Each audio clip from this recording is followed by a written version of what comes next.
Bienvenue dans l'Africa Newsroom. Nous sommes ensemble pour une heure de décryptage de l'actualité africaine avec au sommaire le retrait de l'Organisation internationale de la francophonie du processus électoral en Guinée, un véritable coup de tonnerre à quelques jours des élections législatives et du référendum constitutionnel prévu le 1er mars. Quelles sont les conséquences de cette décision ? Nous tenterons d'y voir plus clair. L'État ivoirien décide de protéger temporairement l'industrie sucrière locale en interdisant l'importation de cet ingrédient pendant 5 ans. Le but, améliorer la compétitivité du secteur face à une demande toujours plus forte. Et un premier groupe de réfugiés éthiopiens a effectué un retour librement consenti en Éthiopie depuis le Kenya, une initiative inédite et significative pour le rapatriement volontaire de réfugiés éthiopiens qui sont estimés au nombre de 28 500 au Kenya. Et avec nous, pour nous accompagner tout au long de cette émission, nous sommes avec M. Baran Ndiaye, consultant en innovation technologique. Bienvenue. Merci, bonjour. Monsieur Nestor Emlé, président du cabinet de consulting Interaction, bienvenue. Bonjour.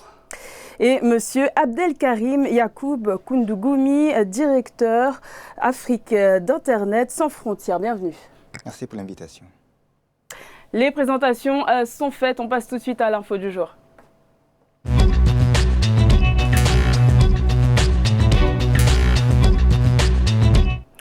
L'Organisation internationale de la francophonie a annoncé le 24 février son retrait du processus électoral guinéen, et ce à moins d'une semaine des élections législatives et du référendum constitutionnel qui doivent se tenir le 1er mars.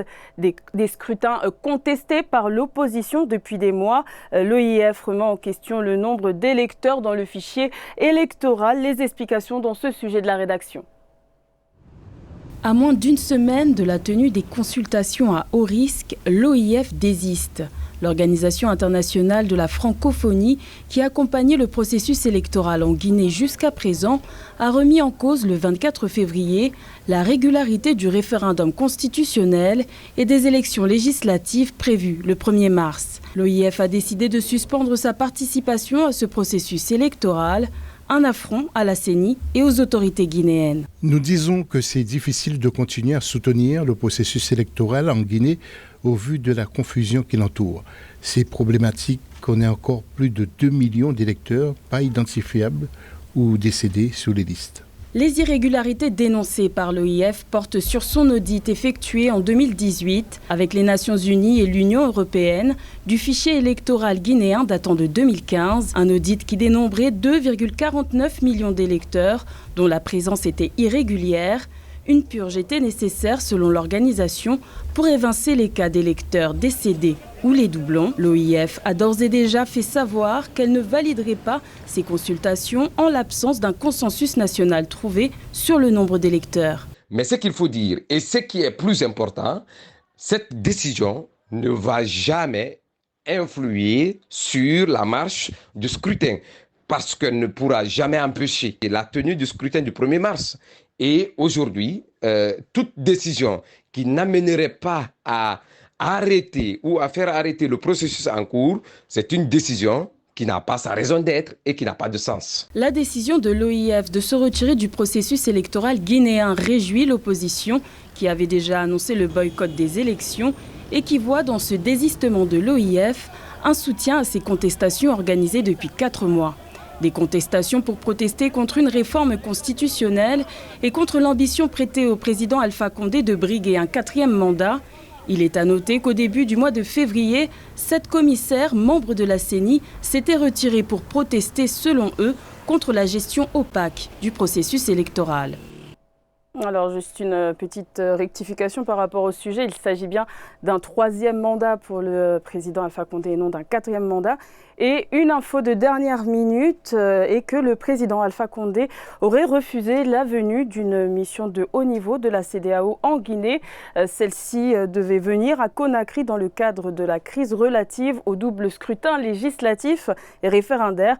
Elle devait être composée des présidents du Nigeria, du Burkina Faso, du Ghana et du Niger. Ceci étant dit, quelles sont les conséquences de cette décision de l'OIF sur la vie politique guinéenne, Monsieur Koundougoumi? C'est dommage de voir la Guinée s'enfoncer. La Guinée vient de loin. Si on fait un peu de recul avec l'élection d'Alpha Condé en 2010, son parcours, opposant historique, où il a représenté beaucoup d'espoir. Nous avions cru à un moment donné que la Guinée peut être le laboratoire, ce qui impulsera la démocratie africaine. Mais malheureusement, Alpha Condé est en train de déconstruire tout ce pourquoi il s'est battu toutes ces années. Ce qui se passe en ce moment en Guinée ne concerne pas seulement la Guinée. L'enjeu de cette élection est continental. Première élection démocratique, avec un opposant historique qui s'est battu pour la démocratie, qui aujourd'hui est en train de refaire exactement ce pourquoi toutes les jeunesses africaines sont en train de se battre. Et cette réalisation de cette alternance démocratique dont il a incarné et dont il est en train de déconstruire. Donc cette défiance de sa nation, défiance vis-à-vis des institutions africaines, régionales et continentales, est en train de montrer qu'aujourd'hui, Alpha Condé est en train de mener la Guinée dans une situation de tensions politiques et sociales très graves et dont les conséquences seront incalculables. Alors, j'aimerais juste qu'on revienne, qu'on se recentre sur la décision de l'OIF, parce que ça a été pris à une semaine, moins d'une semaine. Mais c'est ce qu'on dit aussi, c'est ça aussi. Élections. Quelles conséquences pour la vie politique guinéenne? Ce n'est plus crédible ce qu'Alpha Condé fera. C'est dommage que les institutions européennes ou africaines, d'ailleurs l'Union européenne et africaine est déjà silencieuse, l'organisation sous-régionale vient de réagir et vient de se réveiller. On a l'impression que ces institutions attendent à la dernière minute pour pouvoir se rendre compte. Vous avez bien dit que l'OIF a fait l'audit en 2018. Et qu'est-ce qui a empêché l'OIF de réagir depuis 2018 jusqu'à aujourd'hui? Je crois que les responsabilités de chacun doit prendre sa responsabilité. C'est bien ce qu'ils ont fait, mais j'ai l'impression que c'est trop tard. Monsieur Barandiaï. Alors, juste, si pas pour être en contradiction avec vous, je pense que l'OIF a pris ses responsabilités parce que l'audit a été fait en 2018. Maintenant, on approche des élections. C'est le bon moment de remettre sur la table les résultats et les rapports de cet audit pour effectivement challenger le pouvoir en place. Devant ce désaccord, l'OIF a décidé de se retirer. Est-ce que ce n'est pas trop tard, la décision? Est-ce qu'elle n'a pas été prise trop tard? Parce qu'il ne veut pas être impliqué des résultats à l'issue de ces élections. Ce qui va venir est du référendum. Donc pour moi, c'est ça, ce n'est jamais trop tard. Ils ont montré le bon exemple.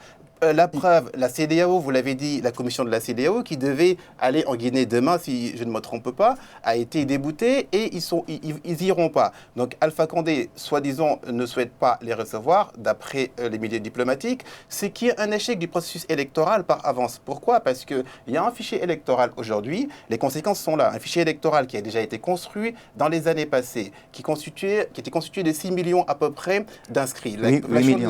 8 millions, c'est après. C'est-à-dire qu'après qu'ils ont mis en place un processus numérique de biométrie, que le fichier a eu 2 millions et poussière d'inscrits de plus. Alors, la biométrie, ça ne ment pas. Moi, je suis dans l'innovation technologique et c'est mon domaine. C'est-à-dire que la biométrie permet d'identifier tous les individus grâce, en fait, à leurs caractéristiques biologiques. C'est-à-dire qu'on ne peut pas avoir de doublons. On ne peut pas passer du jour au lendemain de 6 millions à 2 millions de plus parce que la biométrie, le recensement de la donnée biométrique, encore une fois, permet d'identifier les individus de façon unique, sans doublons. Par contre, sur la biométrie, je n'ai pas de doute. Sur la collecte des informations, là, j'ai un doute. Ce qui pousse l'OIF, qui avait identifié en nombre, en tout cas de plus de 2 millions, d'inscrits de façon irrégulière, a existé jusqu'à présent. Ils sortent, la CEDEAO est sortie, l'UA ne se prononce pas pour le moment. Par contre, on va dire qu'il y a des ambassadeurs encore de l'Union européenne et la CENI qui ne comprennent pas cette initiative de quitter le processus électoral. Mais parce qu'à l'issue des résultats, on ne va pas faire partie, l'OIF, à mon avis,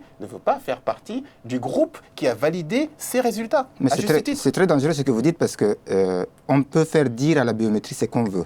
Ça dépend de qui met le données de la biométrie. Les données des biométriques sont manipulables. Aujourd'hui, la biométrie ne sait pas. Si la biométrie, si on met un mineur, les empreintes d'un mineur. Monsieur Emlé, la parole sur ce sujet, on ne vous a pas entendu encore. Deux choses. La première, c'est la décision de l'OIF est une bonne nouvelle. Une bonne nouvelle pour la démocratie en général. L'Afrique n'a pas un système démocratique propre à lui. Beaucoup de voix se lèvent de temps à autre pour dire qu'il faut un modèle démocratique pour l'Afrique. L'Afrique participe du monde, fait partie du monde. Il y a un modèle, non pas occidental ou africain, un modèle universel de la démocratie. Et les jeunes Africains aujourd'hui qui sont à la conquête du monde et qui n'ont aucun complexe à se saisir des connaissances, à mener des recherches, à être des savants de qualité dans toute une série de domaines, ne le font pas avec des codes africains propres à l'Afrique. Ils vont à la conquête du monde avec des codes qui sont universels. Il faut donc que l'Afrique s'insère dans ce processus. De ce point de vue, moi, voilà comment j'interprète la décision de l'OIF. Et je souhaiterais d'ailleurs que l'OIF aille plus loin que cela. Il n'y a pas de contrôle de processus électoral en France, il n'y a pas de contrôle de processus électoral aux États-Unis, les institutions sont solides. Il est temps que l'Afrique sorte aujourd'hui de ce bourbier. Et on ne nourrit pas la poule le jour du marché. Voilà, ce n'est pas aujourd'hui qu'on va améliorer toutes ces choses-là. Nous savions depuis plusieurs années qu'on arriverait à ce blocage en Guinée. Alors j'aimerais qu'on en vienne au président Alpha Condé. Est-ce qu'il est en train de s'isoler sur la scène internationale en persistant dans sa voie ? Absolument, parce que si Alpha Condé persiste et signe là où tout le monde essaye de le conseiller et de dire de ne pas y aller et que c'est dangereux pour la nation, forcément à un moment donné, quand on n'écoute pas, tout le monde se retirera. Ce n'est pas de bon cœur que les gens le font. Les gens parce qu'ils sont incapables ou les gens sont fatigués de l'insistance ou que le président n'écoute plus personne. Quand on arrive à un niveau où quand on n'écoute plus personne, les gens se retirent. Et son refus de recevoir la mission de la CEDEAO, est-ce que c'est une bonne stratégie selon vous ? C'est une stratégie du chaos parce que là, on va dire, il y a l'instance, on va dire, régionale qui souhaite venir pour trouver des compromis, pour trouver des accords et sortir de cette crise qui s'annonce. Et qui est très difficile à gérer actuellement, on le sait tous, parce qu'il y a le RGP de Alpha Condé qui n'est pas d'accord avec le Front National pour la défense de la Constitution, qui manifeste tous les dimanches. Il y a eu des morts lors des manifestations. Si l'instance sous-régionale vient proposer son aide pour trouver, et puis avec des présidents qui ne sont pas des moindres, il y a Nana Akufo-Addo, il y a Mahamadou Issoufou du Niger, il faut leur ouvrir les portes. Le dialogue permet de résoudre les conflits sous-régionaux. Encore une fois, la voie du dialogue est à privilégier. S'il ne l'a pas fait, c'est qu'il est en train de se renfermer sur lui-même, et ça, il n'y aura pas d'issue, malheureusement, par rapport à cette attitude pour un chef d'État de son envergure. Vous partagez cet avis, monsieur Mli ? Mais absolument, absolument.